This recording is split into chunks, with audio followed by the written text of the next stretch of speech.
Ce matin, je voudrais continuer mon chemin sur les dons spirituels, mais pas simplement sur les dons spirituels. Je sais que nous avons terminé un peu de parler sur le Saint-Esprit, mais je sens du Seigneur de continuer sur cette marche. Et aujourd'hui, je voudrais travailler sur ce thème, le chemin excellent, mais difficile, qui continue la pensée du chapitre 12 de 1 Corinthiens. Il faut se rappeler que ces trois chapitres travaillent ensemble, 12, 13 et 14.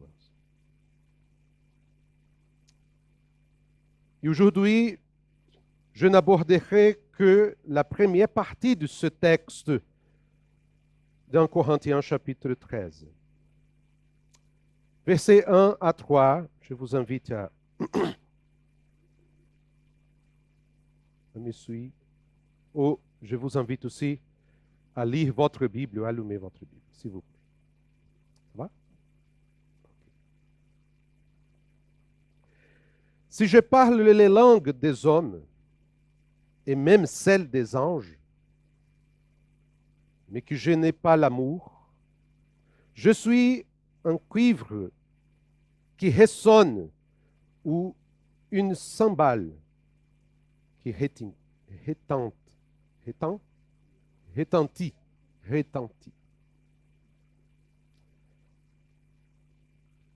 Si j'ai le don de prophétie, la compréhension de tous les mystères et de toute la connaissance, si j'ai même toute la foi jusqu'à transporter des montagnes, que je n'ai pas l'amour, je ne suis rien. Si je distribue tous mes biens aux pauvres, si même je livre mon corps aux flammes, mais que je n'ai pas l'amour, cela ne me sert à rien. Soyons honnêtes, il est toujours bon de parler d'amour. Mais ce n'est pas une chose facile à pratiquer. C'est quelque chose de profondément désirable, mais les gens ne sont pas toujours prêts à payer le prix de l'amour. Il est facile de chanter l'amour. Il est facile de réciter des poèmes et de penser sur l'amour. Il est facile de dire que nous aimons. Mais la réalité est que l'amour exige beaucoup. Et nous n'avons pas besoin d'aller plus loin pour découvrir cette vérité. Il suffit de regarder nos relations. À la maison, les maris et les femmes s'aiment, mais cet amour est parfois mis à l'épreuve par des petites choses apparemment insignifiantes. N'est-ce pas entendu? Les mêmes enfants que nous aimons sont ceux qui nous déçoivent et nous attristent le cœur. Les mêmes églises que nous aimons et avec laquelle nous grandissons peut nous apporter tristesse et souffrance. Comment cela se fait-il? Parce que dans une réalité déchue et souillée par le péché, l'objet de notre amour peut être à la fois bon et mauvais. C'est pourquoi, chers frères et sœurs, le plus grand signe d'immaturité est le fait de considérer l'autre comme totalement bon ou totalement mauvais.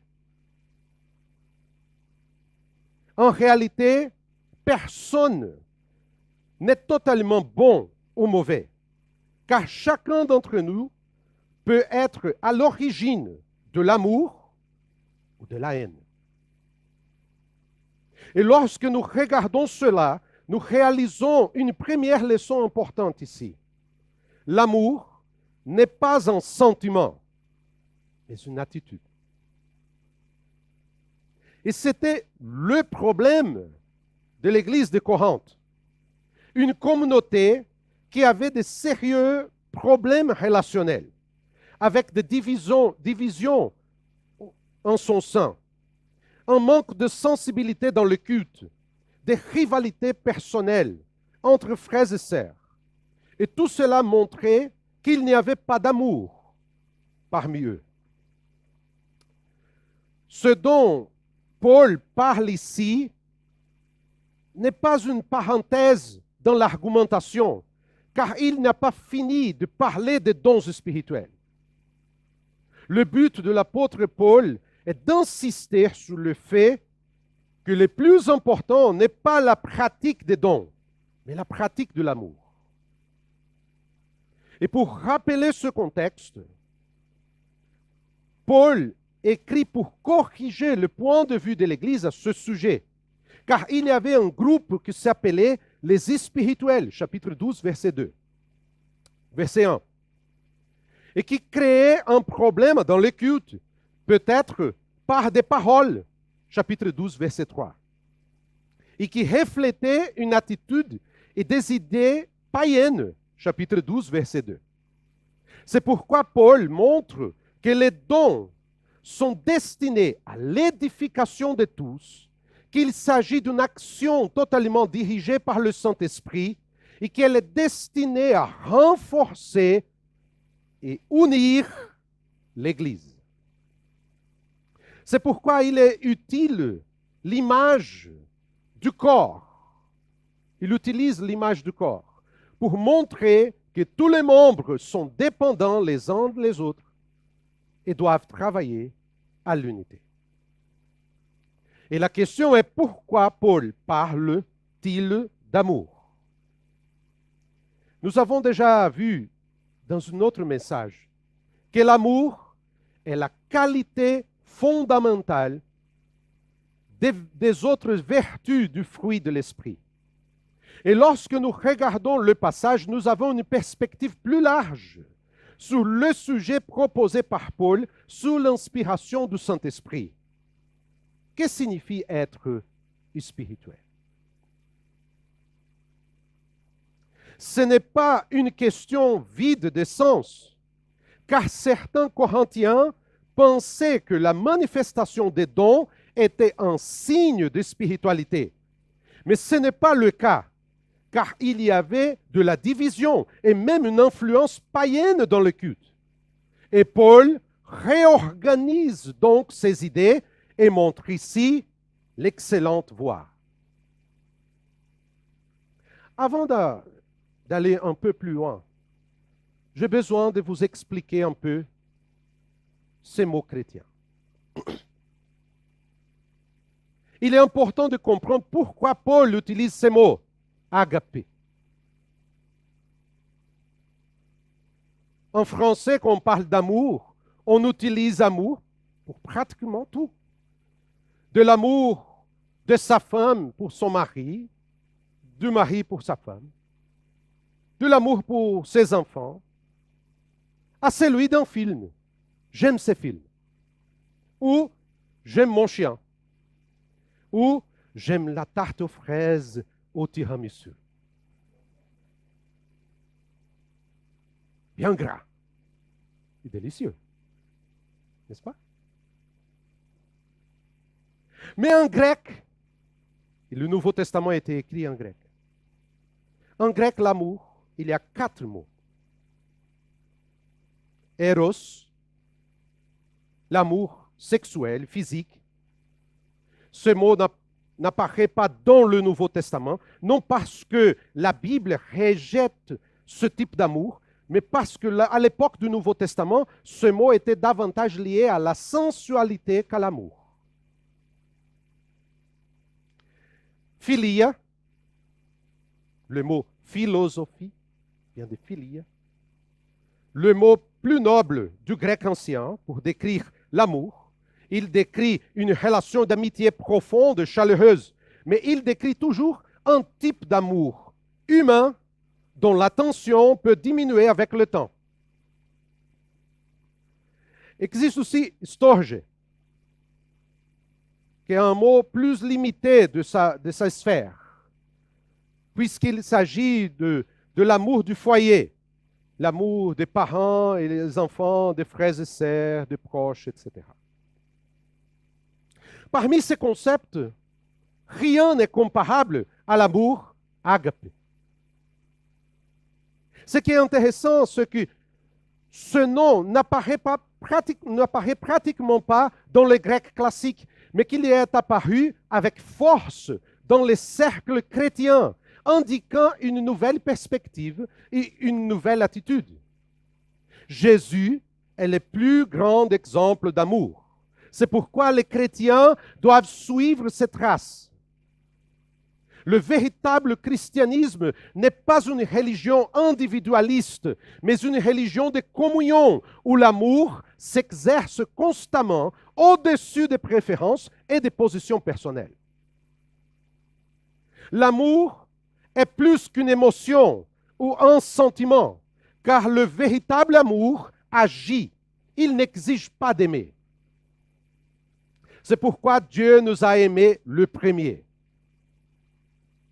En résumé, on peut dire que l'amour agapé est un amour sans limite. Un amour qu'il n'y a pas de frontières. Un amour sincère, innocent, généreux, pratique, patient, parfait. Wow! On pouvait passer toute la journée pour examiner chaque texte. Et lorsque nous regardons le Nouveau Testament, nous pourrions penser que Paul pourrait utiliser à la fois agape ou philia. Et les deux mots apparaissent souvent ensemble. Mes chers frères et sœurs, il y a une différence très importante qui nous montre pourquoi il parle d'agape et non de philia. Lorsque le Nouveau Testament parle d'amis ou de baiser, ils ont le même racine que philia, le verbe philéo, qui désigne un type d'amour créé par l'amitié, un amour lié à un attachement sentimental. Dans ce cas, son antonyme est la haine. Cependant, agape est un amour qui se traduit par des actes qui impliquent une volonté de rechercher les intérêts des autres. Son antonyme dans ce cas n'est pas la haine, mais l'égocentrisme ou l'indifférence.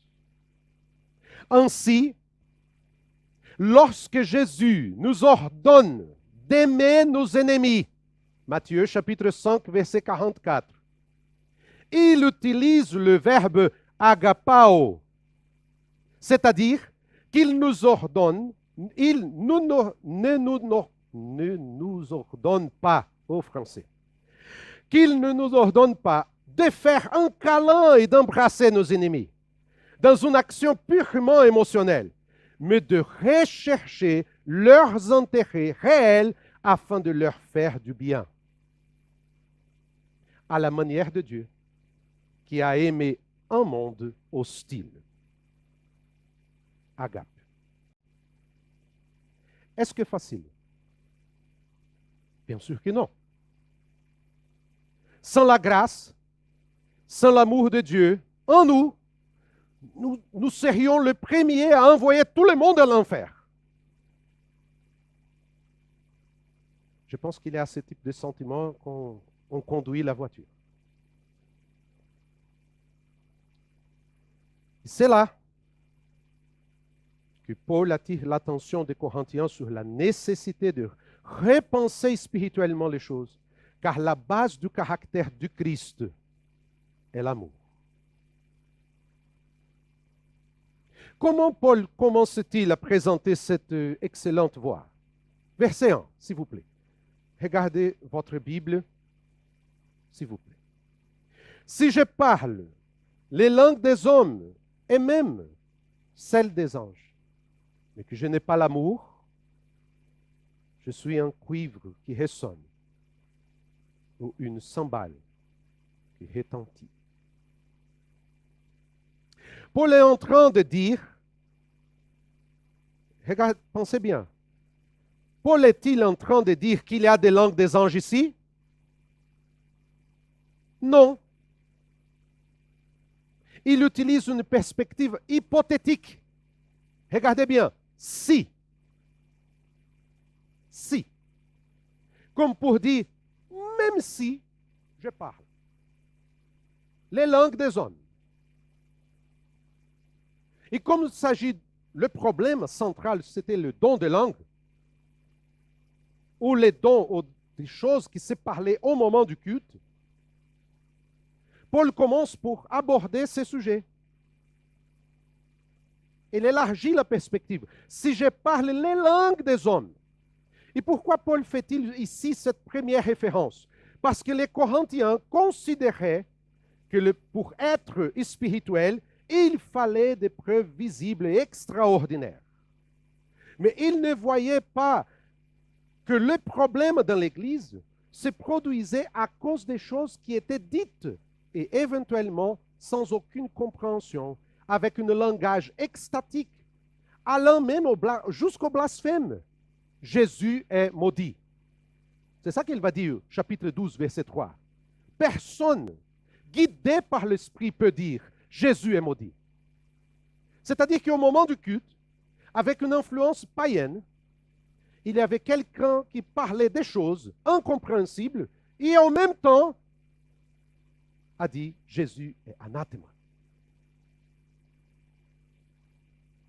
Soyons honnêtes. Il est très facile d'être fasciné par un discours éloquent, d'être hypnotisé par la magie des mots et de passer à côté de ce qui est vraiment important. Les Corinthiens le savaient bien, eux qui étaient versés dans l'art de la rhétorique.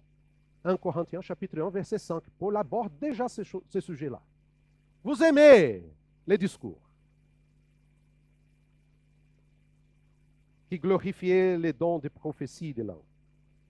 Et lorsque nous regardons l'histoire, nous voyons combien de foules ont été amenées à commettre les pires folies à cause des grands et imposants discours. Hitler et ses discours ont entraîné les Allemands dans une folie généralisée et tous les continents dans la guerre, avec des millions de morts, des Juifs, des Tisanes, bien d'autres. Ce sont les discours incendiaires qui poussent les gens à commettre des actes de terrorisme, à vénérer la mort et la destruction.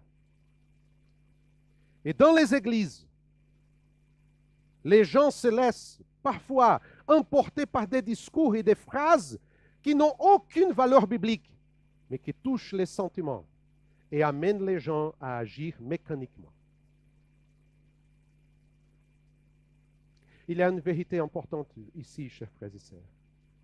Les êtres humains qui se laissent emporter par les discours, plutôt que par l'action, ne deviennent rien d'autre que du bruit.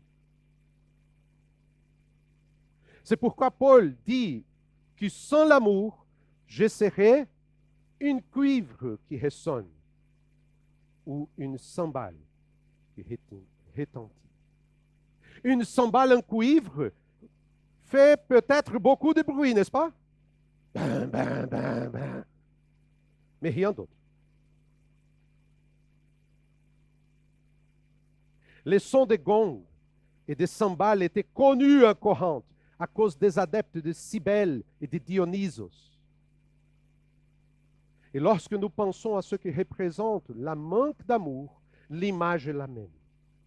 Un bruit vide de sens. Comment appliquer dans la vie ce texte? Cela peut s'appliquer à toutes les dimensions de la vie chrétienne. Il ne suffit pas de dire à son conjoint qu'on l'aime, de réciter les plus belles poésies, car il faut agir, montrer par sa vie que l'amour se traduit dans les faits. C'est facile de dire « je t'aime ». Il faut agir. Il faut penser à l'autre, premièrement. Il ne suffit pas de dire ou faire un bon discours à votre fils, à votre fille, pour lui dire que la vie est difficile, qu'il ou elle doit se préparer. Il faut montrer son amour. Papa, maman, réveillez-vous. Vos enfants n'ont pas besoin de critiques. Vos enfants ont besoin de quelqu'un qui est à côté de lui.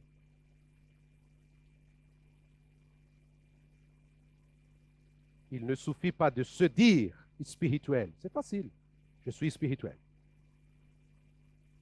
Gloire à Dieu et à moi.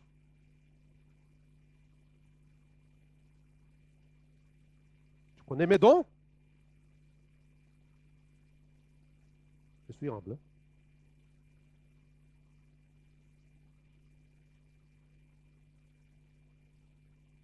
Il ne suffit pas de faire de beaux discours religieux, chers frères et sœurs.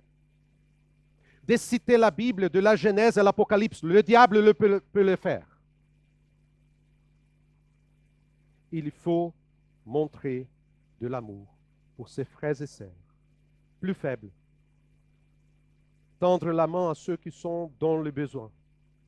S'occuper des gens, prier et faire de son mieux pour les autres. La plus belle langue du ciel et de la terre, sans l'amour, n'est que du bruit. Sur le premier exemple de Paul concernait les dons extatiques, c'est-à-dire les dons qui se manifestent par le discours ou la parole, le second exemple portera la connaissance. Regardez le verset 2. Si j'ai le don de prophétie, la compréhension de tous les mystères et toute la connaissance, si j'ai même toute la foi jusqu'à transporter des montagnes, et que je n'ai pas l'amour, je ne suis rien. Remarquez le nombre de dons qui apparaissent ici. La prophétie, la sagesse, la connaissance et la foi. Tous ces dons fonctionnent sur l'usage de la parole, mais ils s'accompagnent de quelque chose de plus profond. La prophétie est liée à la prédication de la parole de Dieu. La sagesse et la connaissance se rejoignent ici comme une synthèse de toute la sagesse humaine et divine. Lorsque Paul parle des mystères, il parle de vérités que les êtres humains ne pourraient jamais comprendre pour eux-mêmes, mais qu'ils ne connaissent que parce qu'elles ont été révélées par Dieu. Et la connaissance gnosie, en revanche, désigne ce qui est accumulé pour les êtres humains, mais qui peut aussi être révélé par Dieu. Et la foi est l'attitude chrétienne de base, mais elle peut aussi désigner la foi qui fait des miracles. En regardant ce tableau, nous voyons la question suivante. À quoi sert la prophétie, la prédication de l'Écriture sans l'amour? À quoi sert? À quoi servent la connaissance et la sagesse des mystères divins les plus profonds, et la connaissance humaine sans l'amour? À quoi sert une foi capable de déplacer des montagnes, d'accomplir miracles impressionnants s'il n'y a pas d'amour? Les Corinthiens pensaient que ceux qui possédaient des dons exceptionnels étaient très importants, mais la vérité est que Paul dit clairement que ces dons, sans l'amour, ne sont rien. Et ici, Paul utilise un mot fort. Rien. Qui est une puissante conjonction des négations dans laquelle il exclut tout par définition. C'est-à-dire, il ferme la porte, il ne laisse pas d'exception. C'est un rien absolu. Et Paul termine cette introduction en parlant des actes de miséricorde et de don de soi. Verset 3. Ici, je distribue tous mes biens aux pauvres. Si même je livre mon corps aux flammes, mais que je n'ai pas l'amour, cela ne me sert à rien. Et ici, chers frères et sœurs, il y a deux aspects. Le premier étant la distribution de tous les biens matériels en faveur des pauvres. C'est très intéressant ce mot, distribue. Elle est liée à l'idée de portion. Elle apparaît dans le Nouveau Testament, par exemple, dans le morceau du pain que Jésus a plongé et a donné à Judas. Jean chapitre 13, versets 26 et 27. Il s'agit donc de donner à quelqu'un de petites portions à un grand nombre de personnes. Comme le temps verbal ici montre une action faite une fois pour toutes, la vision que Paul évoque est celle d'un homme qui vend tous ses biens et qui, dans un grand geste, partage avec les plus grands nombres de personnes. Vous comprenez? C'est ça le sens de distribuer. Et le second aspect est celui de quelqu'un qui va jusqu'à livrer son corps pour qu'il soit brûlé. Le verbe livrer ici, elle a un sens d'implication proche, c'est-à-dire personnel. Quelqu'un qui se livre volontairement.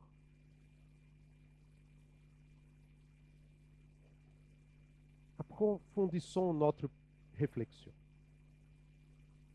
Le premier aspect concerne la générosité radicale de quelqu'un qui va jusqu'à mendier dans un acte de charité exceptionnel. Paul met ici l'accent sur celui qui donne et non sur celui qui reçoit. Le deuxième aspect nous montre quelqu'un qui a le sens du dévouement à un idéal élevé, jusqu'à se brûler, ce qui est la pire chose qui puisse arriver au corps. Pensons à un homme qui est prêt à mourir d'une mort douloureuse et épuisante. Pensons. Maintenant, mettons ces choses ensemble et ajoutons la phrase « mais que je n'ai pas l'amour ». Vous pouvez donner tout l'argent du monde aux gens. Vous pouvez faire le grand sacrifice, mais que je n'ai pas l'amour. Je vous demande, à quoi serviraient tous ces efforts?